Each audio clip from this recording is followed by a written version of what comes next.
Hi friends. तो इस video में मैं आपके साथ शेयर करने वाला हूँ मेरी journey from CA foundation results till CA enter exams. So let's start. जैसे कि मैंने पिछली वीडियो में आपको बताया कि मैंने 8 अगस्त को सीए फाउंडेशन क्लियर कर दिया था, उसी दिन रिजल्ट आया था। तो उसके बाद अभी इंटर के क्लासेस लेने की बात थी, तो मैंने कुछ इसमें ज़्यादा रिसर्च नहीं किया था। उसी वक्त पीडब्ल्यू का सीए इंटर का बैच लॉन्च हुआ था, जो कि 16 अगस्त से स्टार्ट होने वाला था। तो जो भी फैकल्टीज होती है इंटर की, उसके बारे में ज़्यादा रिसर्च नहीं किया था, क्योंकि मुझे पीडब्ल्यू पे भरोसा आ गया था। क्योंकि जैसे फाउंडेशन में उन्हें पूरा का पूरा कंटेंट फ्री में अपलोड किया था, तो उससे मुझे पता कि अगर इनके बैच में मैं लूँगा तो उसी क्वालिटी का कंटेंट होगा, उससे बढ़कर भी होगा, और इंटर के लेवल का भी कंटेंट बहुत ही अच्छा डिलीवर होगा पीडब्ल्यू से। तो मैंने फैकल्टी के डेमो वीडियोस जरूर देखे थे उनके, और मुझे अच्छा लगा था। और अगर आप उसके कॉस्ट का भी कंपैरिजन करें तो सी इंटर में पीडब्ल्यू के कॉस्ट पे उतनी क्वालिटी के लेक्चर्स आपको किसी भी फैकल्टी से नहीं मिल पाएंगे। और भी फैकल्टी अच्छा पढ़ाते, बिल्कुल पढ़ाते, ऐसा नहीं कि कोई गलत पढ़ाता है या अच्छा पढ़ाता है। सारे फैकल्टीज बहुत अच्छा पढ़ाते हैं, लेकिन जो कॉस्ट में पीडब्ल्यू आपको प्रोवाइड करे इतनी क्वालिटी ऑफ एजुकेशन, वो कोई नहीं प्रोवाइड कर सकता। मैंने 16 अगस्त से सी एंडर क्लास स्टार्ट हुए थे। 9500 में मैंने उनका रेगुलर बैच परचेज किया था। तो स्टार्टिंग में हमारे अकाउंट्स सब्जेक्ट स्टार्ट हुआ था, अकाउंट्स सारे ग्रुप 1 के सब्जेक्ट, और प्लस कॉस्टिंग का भी सब्जेक्ट हमारा उस पर दिन में 4 सब्जेक्ट स्टार्ट हुआ था लेक्चर्स। स्टार्टिंग में सारे सब्जेक्ट इतने कुछ डिफिकल्ट नहीं थे। हाँ, नई चीज़ें हर रोज़ सीखने को मिली थी, तो उसको बस उस दिन अच्छे से रिवाइज कर लिया तो मीडियम लेवल का लगता था, इतना भी हार्ड नहीं लगता था। तो स्टार्टिंग के एक मंथ के आसपास अब कह सकते कि ईजी ईजी चीज़ें चल रही थी, सारी चीज़ समझ में आ रही थी। फैकल्टी भी स्टार्टिंग में स्लो पढ़ा रहे थे, क्योंकि सारे नए सब्जेक्ट्स से समझ में आना चाहिए, तो बहुत ही अच्छा था। लेकिन उसके बाद थोड़ा सा टफ आ गया, टैक्सेशन की भी टफ चैप्टर स्टार्ट हो गए, अकाउंट्स का भी अच्छा टफ वाला कंटेंट स्टार्ट हो गया, लॉ के भी थोड़े से इन डिटेल, जहाँ पे थोड़ी ज़्यादा ही लॉ की डिटेल टेक्निकल लैंग्वेज वो वाले चैप्टर स्टार्ट हो गए थे। कॉस्टिंग थोड़ा थोड़ा उसका भी लेवल अप हो रहा, तो ऐसी चीज़ें थोड़ी डिफ़िकल्ट हो चुकी थी अराउंड 1 मंथ के बाद। तो धीरे धीरे करके चीज़ें डिफ़िकल्ट होती गई, डिफ़िकल्ट टॉपिक्स ने लेके, लेकिन मैंने अपनी कंसिस्टेंसी बिल्कुल भी नहीं छोड़ी। जो भी मेरा डेली टाइम टेबल था वो मैंने प्रॉपरली फॉलो किया था। जो भी लेक्चर्स थे वो प्रॉपरली देखे थे, जहाँ पे मुझे समझ में नहीं आ रहा था वो लेक्चर्स मैंने फिर से देखे, चीज़ों का समझा प्रॉपरली। जो भी होमवर्क के क्वेश्चन थे वो प्रैक्टिस करता था। जब तक मेरा आज का होमवर्क और आज के क्लास का जो भी कंटेंट है उसका रिविजन नहीं हो जाता, तब तक मैं अगली वाली क्लास देखता नहीं था। ऐसी अगर आप खुद के ऊपर डिसिप्लिन लगा लो और कंसिस्टेंटली पढ़ाई करो, तो बिल्कुल आपकी सीए इंटर एग्जाम में रैंक आ सकती है। मैं कंसिस्टेंटली पढ़ता था, किधर भी बाहर में जाना अवॉइड करता। हार्डली मैंने 4 to 5 इवेंट्स पूरे वो 9 मंथ्स में, कहाँ पे भी किसी का इवेंट हो कुछ भी हो तो अराउंड उतने ही अटेंड किए थे। ज़्यादा इवेंट्स मैंने अटेंड ही नहीं किए थे। संडे को छुट्टी होती थी, उस दिन खेलने जाना या कुछ ग्राउंड पे वो सब होता था, लेकिन बाकी के दिन प्रॉपर पढ़ाई होती थी। तो पूरे वीकडेज में प्रॉपर पढ़ाई होती थी, और संडे में कोई खेलने गया तो वैसा टाइप। और जब जो भी गाइडेंस फैकल्टी प्रोवाइड करते हैं हर सब्जेक्ट में, छोटी छोटी गाइडेंस जो भी उस चीज़ें बताते थे, उनको मैंने फॉलो किया। उससे मेरे सी एंटर की जर्नी बहुत आसान हो गई, क्योंकि उनको एक्सपीरियंस है, उनको पता है कि कहाँ बच्चा गलती कर सकता है, तो वो चीज़ पहले ही बता देते थे। इससे हमारी बहुत सारी गलतियाँ कम भी होती थी। और वो जब हम कंसिस्टेंटली फॉलो करते तो उसका कंपाउंडिंग का जो इफेक्ट है वो हमें बाद में पता चलता है कि हमने छोटी छोटी चीज़ें अभी कर ली, इसलिए बाद में रिवीजन के वक्त दिक्कत नहीं है, बाद में पेपर राइटिंग प्रैक्टिस के वक्त दिक्कत नहीं, क्योंकि हमने क्लास के वक्त ही जो भी चीज़ें प्रॉपरली करनी है उसको कर लिया था। जो भी टाइम टेबल में ऑनलाइन लेक्चर्स के वक्त रखता था वो मैंने अपने दूसरे यूट्यूब वीडियोज़ में शेयर किया, वो आप ज़रूर देखिए। ऑनलाइन के वक्त मेरा टाइम टेबल क्या रहता है और रिवीजन के वक्त भी मेरा क्या टाइम टेबल था, ये मैंने शेयर किया, वो आप ज़रूर देखिए, उससे आपको बहुत सारी हेल्प मिलेगी। ड्यूरिंग संडे सैटरडे, मतलब जब भी ब्रेक होता था उस दिन में मोस्टली मुझे चेस खेलना पसंद है, तो मैं चेस करूँ, तो मैं डेली भी अराउंड 15 to 20 मिनट चेस खेलता ही था। उसके अलावा क्रिकेट खेल लिया, अगर कुछ देख लेता हूँ पिक्चर विक्चर उस दिन देख ली, या फिर कपिल शर्मा शो देख लेता था, क्योंकि उससे अगर कोई दिन ज़्यादा ही टेक्निकल पढ़ लिया तो दिमाग में अगली सब्जेक्ट की कंटेंट जाता नहीं था। तो अब थोड़ा सा काम रहा, एक आधा घंटे का ब्रेक ले कपिल शर्मा शो देख लिया, या और एक महाराष्ट्र का एक कॉमेडी, तो जैसे कपिल शर्मा शो है वैसे महाराष्ट्र में चला हवा युद्धा करके एक शो है मराठी शो कॉमेडी का, तो वो मैं देख लेता था, उससे माइंड रिफ्रेश हो जाता था। तो ऐसे आप कभी भी कोई समझो अगर वो लेक्चर आपको टफ गया हो या आपको चीज़ें समझ में नहीं आए तो एक 15 to 20 मिनट्स का ब्रेक लीजिए। जो चीज़ें आपको देखना पसंद है, मोस्टली आप कॉमेडी शोज या कोई तो गाना आप सुन लिए जो आपको पसंद है, उससे आपका थोड़ा रिफ्रेश हो जाता है माइंड, और फिर से वो कंटेंट देखिए, आपको चीज़ें समझ में आ जाएगी। बस उस वक्त आपका दिमाग उस तरीके से फोकस नहीं होता है, इसलिए आपको वो चीज़ समझ में नहीं आती। तो टिल 10th of December हमारा लॉ का सिलेबस कवर हो गया था। वो सबसे पहला कवर होता है क्योंकि कंटेंट उसमें कंपैरेटिव अदर सब्जेक्ट के कम था। उसके बाद हमारा जो टैक्स का और अकाउंट्स का था वो थोड़ी देर बाद खत्म होता क्योंकि बहुत बड़ा सिलेबस था। सर ने प्रॉपर्ली सारे चीज़ कवर हो, इसलिए वो इन डिटेल पढ़ाए, तो अराउंड मिड जान में वो दोनों सब्जेक्ट कवर हो गए थे। उसके बाद जीएसटी फेब के एंड तक कवर हो चुका था बहुत सारा। और ऑडिट का जैसे हमारा लॉ खत्म होने के बाद स्टार्ट हुआ था, तो वो भी around March till March first week सारे सब्जेक्ट हमारे मतलब लेक्चर्स देख के हो गए थे। और मैंने जैसे डेक में जैसे लॉ की क्लासेस खत्म हो उसके बाद जल्दी से लॉ का रिवीजन भी स्टार्ट कर लिया था। तो जैसे क्लासेस खत्म हो तब तक लॉ का एक रिवीजन और अकाउंट्स का और थोड़ा बहुत टैक्स का रिवीजन मेरा हो चुका था। सो जो भी मेरा रिवीजन का टाइम टेबल चल रहा था टिल लेक्चर्स होते, तो वो ही मैंने कंटिन्यू करा और फर्स्ट रिवीजन सारे सब्जेक्ट के अराउंड मार्च इन मैंने कंप्लीट कर लिए। जब आप रिवीजन करते हो तो आपको बस यही होता है कि जो मैंने पहले चैप्टर में पढ़ा है वो मुझे आज याद नहीं आ रहा। जैसे आज समझो लास्ट चैप्टर चल रहा है लेकिन पहला चैप्टर का कुछ याद नहीं आ रहा, तो वो नॉर्मल है, वो आपको याद आ ही नहीं सकता। अगर आप फिर से आज उसको एक पहले चैप्टर को पढ़ोगे और मैंने आपको कल के बोला कि इसके ऊपर कि मेरे ये 4-5 क्वेश्चन सॉल्व करके दो, तो आपको आ जाएंगे। तो बस जैसे ही एग्ज़ाम के दिन भी आपको ऐसा करेंगे, एग्ज़ाम के पहले के दिन भी आपको फिर से चीज़ें रिवाइज करनी है और फिर एग्ज़ाम के दिन जाके लिख के आना है। बस आपको थोड़ी चीज़ रट्टा मारनी पड़ेगी, जहाँ पे रट्टा मारना ज़रूरी है। क्वेश्चन प्रैक्टिस में क्या क्या चीज़ें इंपॉर्टेंट है वो मार्क करके ज़्यादा बार रिवाइज करना चाहिए कि ये चीज़ें इस पे इस टाइप की क्वेश्चन में हमको प्रॉपरली करनी आनी चाहिए। जितने भी टैक्स के सेक्शन से प्रोविजन है उसको समझना चाहिए, लिमिट्स याद रखनी होगी। ये सारी चीज़ें आप जब मल्टीपल रिविजन करते हो तो आपको आ जाती है। सो मेरा अराउंड 15th of April या उससे पहले 2 रिवीजन सारे सब्जेक्ट की हो चुकी थी प्रॉपर वाली। तो मैंने क्या किया था, जैसे मैं एग्ज़ाम्स देने वाला हूँ वैसा टाइप का टाइम टेबल मैंने 15 to 27 अप्रैल में रखा था कि मैं 1.5 दिन में मतलब आज और कल पढ़ाई करूँगा, परसों अकाउंट्स का पेपर, फिर उस दिन 2 पेपर हर एक सब्जेक्ट के वो मैं देते चला था हर दिन, सुबह सुबह एक शाम फिर से पढ़ाई फिर से पेपर। तो ऐसे 15 to 27 अप्रैल तक मैंने किया था। और उसके बाद मैंने 27 अप्रैल के बाद के जो दिन थे वो मैंने अकाउंट्स की पढ़ाई की। जैसे हमारा 2 मई को पेपर था अकाउंट्स का, तो उससे पहले वो सारी चीज़ें पढ़ने के लिए मैंने रखी थी। तो ये पेपर प्रैक्टिस बहुत ही ज़रूरी थी ताकि हमें पता चले कि हमारी स्पीड कितनी है, हमें कितनी किस सब्जेक्ट में स्पीड बनानी चाहिए या कैसा लिखना चाहिए, फॉर्मेट कैसा होना चाहिए आंसर का। ये सारी चीज़ें अगर राइटिंग प्रैक्टिस ना करो तो आपको नहीं पता चलती। और पूरा 100 मार्क्स का पेपर आप ज़रूर सॉल्व कीजिए, उससे आपको बहुत हेल्प होगी। कहाँ गलती कर रहे हो ये भी पता चलेगा। तो मैंने ये पेपर से एक आध IISA का MTP दिया था और एक जो PW की टेस्ट रही थी उसका दिया था। तो मैंने खुद लिख के खुद ही एनालाइज कर दी कहाँ का गलती है कहाँ का आंसर करेक्ट है। वो सजेस्टेड आंसर से मैं क्रॉस चेक कर लेता था बाद में। सो टिल 27 अप्रैल सारे पेपर प्रैक्टिस भी हो गई थी, अच्छी चीज़ें हो गई थी। जो भी मुझे चाहिए था रिवीजन में वो मैंने कर लिया था। पेपर भी मैंने लिखे थे वो अच्छे लिखे थे। थोड़ा बहुत मुझे ऑडिट में दिक्कत आ गई थी लेकिन मुझे पता था कि बाद में रिवाइज करूँगा तो वो हो जाएगा प्रॉपरली। तो now comes the exam day, सबसे इम्पोर्टेंट डे CA इंटर की जर्नी में, जो कि एग्ज़ाम का पीरियड होता है। उसमें आपको आप जो भी अगर आपने जो भी चीज़ आपको समझो प्रॉपरली की है उसको भूल जाना है। जितनी चीज़ें आपने की है प्रॉपरली उसके ऊपर फोकस रख के हमें उस एग्ज़ाम के डेज को टैकल करना होता है। So first of all comes the accounts paper. तो जैसे 2 मई को पेपर था तो मैंने उसके पहले अराउंड 4 डेज रिवीजन को दिए थे, पूरा डिटेल में अकाउंट्स का रिवीजन कर लिया था। क्योंकि अकाउंट ऐसा पेपर कि जो आपको अगर अच्छा स्टार्ट हो जाए तो आपको एक अच्छा महसूस होता है कि पेपर पहला मेरा अच्छा गया और आप उसी जोश से सेकेंड और थर्ड पेपर के लिए पढ़ाई के लिए बैठ जाता है। तो एक अच्छी स्टार्ट लेना बहुत ही ज़्यादा इंपॉर्टेंट होता है CA इंटर के पेपर्स में। So now comes the exam day of accounts. तो जैसे मैंने क्वेश्चन पेपर में आता है फर्स्ट 15 मिनट सीटिंग में, तो मैंने क्वेश्चन रीड कर लिए। तो मुझे 4 क्वेश्चन तो प्रॉपरली आते थे, बस 2 क्वेश्चन थे जिसमें मुझे सिलेक्ट करना था कि इसमें से कौन सा एक मैं कर लूँ। मैं डिसाइडेड कि वो कौन सा करना है मैं जाके एंड में डिसाइड करूँगा। अभी जो पहले 4 क्वेश्चन है उसको मैंने टैकल करना है, उसको प्रॉपरली सॉल्व करते हैं। जो भी एक क्वेश्चन नहीं आता ढंग से उसके बारे में बाद में सोच लेंगे।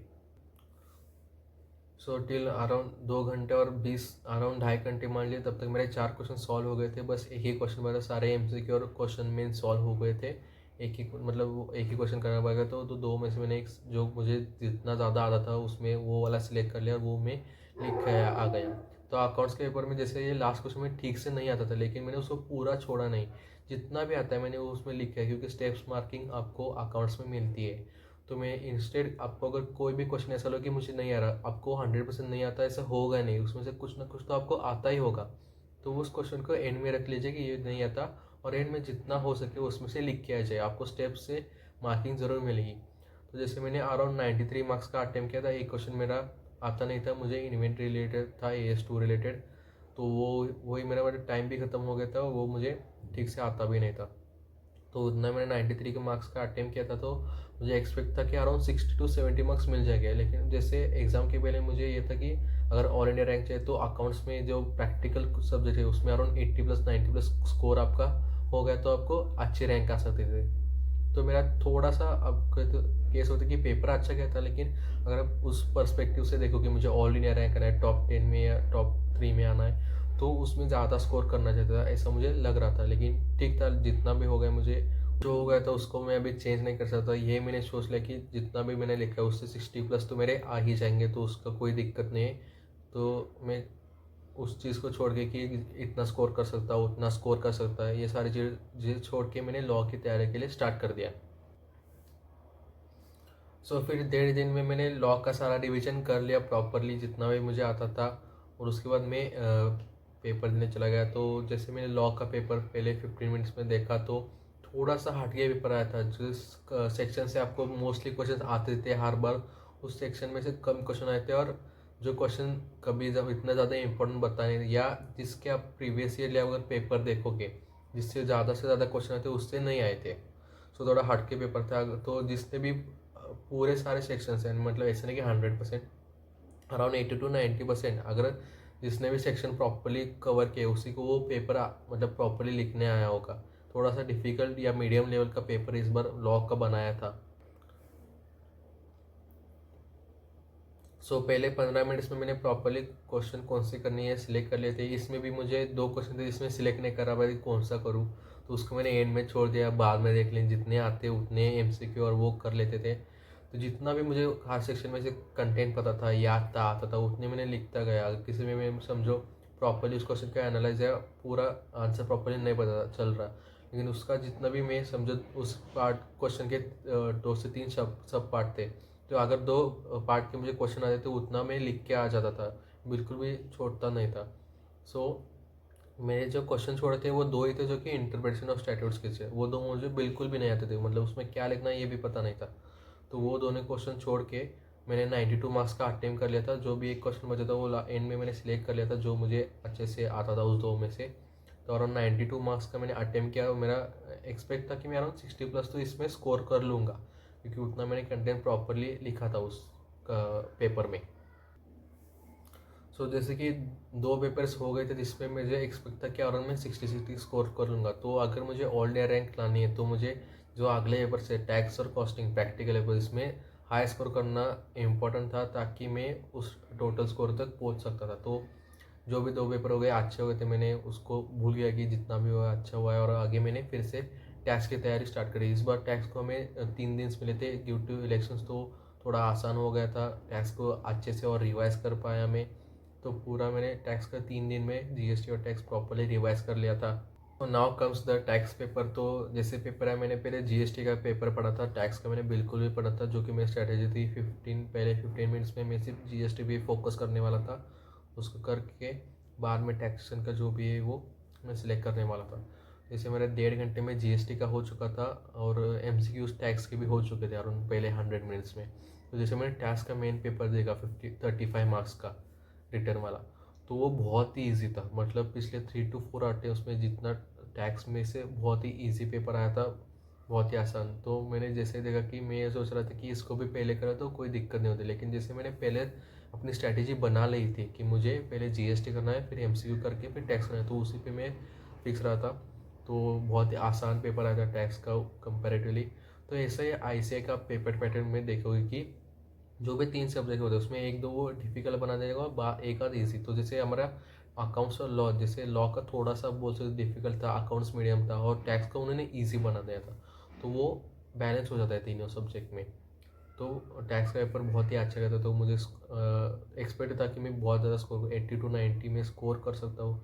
90 की भी मुझे एक्सपेक्टेशन थी, अगर मेरे सारे कैलकुलेशन थे वो सही आ गए और जीएसटी में जो भी आंसर थे वो अगर मैंने सही लिखे हो प्रॉपरली, तो 90 की भी एक्सपेक्टेशन थी मुझे टैक्स में। So next came the costing paper, तो उसका भी मैंने प्रॉपरली डेढ़ दिन में जो भी इंपॉर्टेंट फॉर्मूलेस थे वो रिवाइज कर लिए थे। क्वेश्चन को कैसे नंबरिंग से कौन से क्वेश्चन उठाने ये सारे सिलेक्ट कर लेता।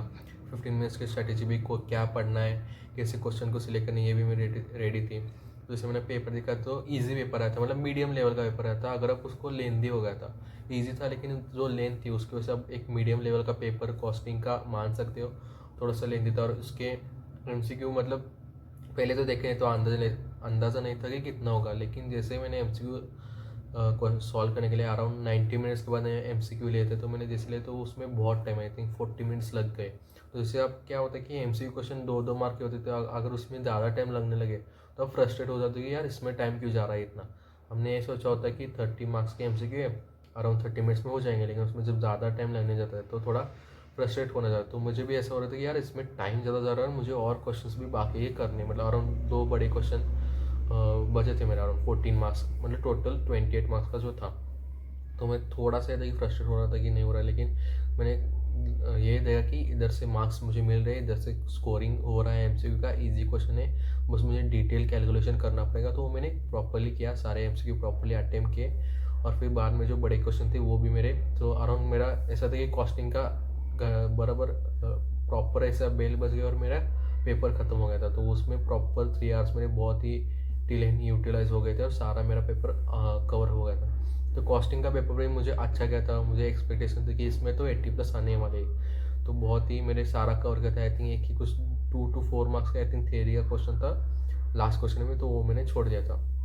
थेरी क्वेश्चन 20 मार्क का छोड़ के 5th क्वेश्चन में एक और 4 मार्क्स का थेरी था, तो वो मैंने थोड़ा बहुत कुछ लिख के आई थिंक छोड़ दिया था। तो मुझे ऐसा था कि 96 का अटेम्प्ट किया है, 80+ में तो आ ही जाएंगे क्योंकि सारा कैलकुलेशन में पता कि मोस्ट ऑफ द करेक्ट ही होगा।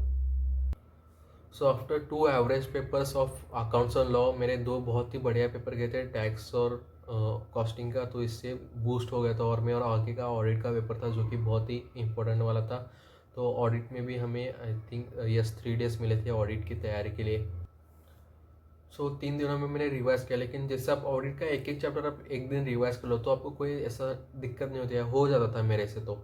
लेकिन जब सारे चैप्टर एक साथ में रिवाइज करने बैठा था तो थोड़ा सा मुझे डिफिकल्टी आ रही थी। उस 3 दिन को मैं मुझे रिवाइज किया था मैंने एक बार, या जो भी इंपॉर्टेंट चैप्टर्स थे उनको 2 बार रिवाइज किया था, लेकिन फिर भी उतना इफिशिएंटली मैं उस कर नहीं पा रहा था क्योंकि एक साथ में अच्छे से नहीं कर पाता। तो अगर किसी पेपर इसके पहले से जाने कि मुझे अपनी प्रिपरेशन पे, वो 1.5 से 2 दिन की प्रिपरेशन पे डर लगा था, तो ऑडिट का लगा था कि मैंने थोड़ा अच्छी तरीके से इसको यूटिलाइज नहीं किया। और ऑडिट में तो 3 दिन मिले थे, लेकिन फिर भी उसको प्रॉपरली मैंने यूटिलाइज नहीं किया था। लेकिन जितना भी मुझे वो जितना भी मैंने रिवीजन किया था उसी के भरोसे मैंने गया था पेपर में, जितना भी आएगा मैं लिख के आऊँगा ये मैंने डिसाइड कर लिया था।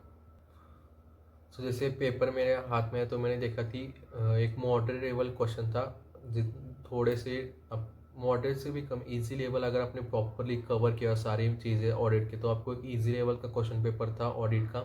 एमसीक्यू भी बहुत इजी आए थे ऑडिट की, इसमें कोई डिफिकल्टी नहीं थी। तो स्टार्टिंग के मैंने 20 मिनट्स ले लेते, 15 मिनट्स रीडिंग वाले प्लस 5 मिनट्स की क्वेश्चन कौन सा करना है, शॉर्ट करना है, क्योंकि ऑडिट को लिखने में आपको टाइम बिल्कुल भी नहीं लगता। थोड़े ऐसे क्वेश्चन होते हैं जिसके आपको सिर्फ 3 लाइन लिखने पे 3 मार्क्स भी मिल जाते हैं। तो लिखने में ज़्यादा टाइम नहीं जाने वाला था, लेकिन बस क्वेश्चन सॉर्टिंग जो भी सिलेक्शन था क्वेश्चन का वो प्रॉपरली मैंने टाइम दे के कर लिया था। उसके बाद मैंने क्वेश्चन को लिखना चला गया, जितना भी मुझे प्रॉपरली आता है वो लिखते गया। और अंडरलाइनिंग बहुत ही ज़रूरी है ऑडिट में, तो मैंने अपनी सारी आंसर शीट यूट्यूब पे डाल रखी है उसकी। मैंने PDF भी मैंने गूगल ड्राइव के लिंक आपके साथ उस वीडियो में शेयर किए, वो आप जाके देख सकते हो कि मैंने केसेस लिखा है सारे, जो थ्योरी पेपर मोस्टली कैसे प्रेजेंट किया प्रैक्टिकल में। तो मैंने ऑडिट में जितना भी लिखा था आई थिंक मेरे सारे क्वेश्चंस अटेम्प्ट किए थे ऑडिट में। 100 मार्क्स का आप कह सकते हो कि मैंने अटेम्प्ट किया था। हो सकता है 1-2 पार्ट, एक क्वेश्चन के 1-2 सब पार्ट हो उसमें मुझे सेकेंड पार्ट नहीं था, लेकिन फर्स्ट पार्ट तो मैं लिख के आया था। तो ऐसे अराउंड 95 to 100 मार्क्स आप अटेम्प्ट किए ऐसे मान सकते हो, और अच्छे गए थे। तो मुझे इसमें स्कोर अच्छा लाइक 60+, 70+, अगर मार्किंग्स दी थी IC वालों ने तो 70+ आने की तो गारंटी थी मेरी, इतना अच्छा मेरा पेपर गया था ऑडिट का।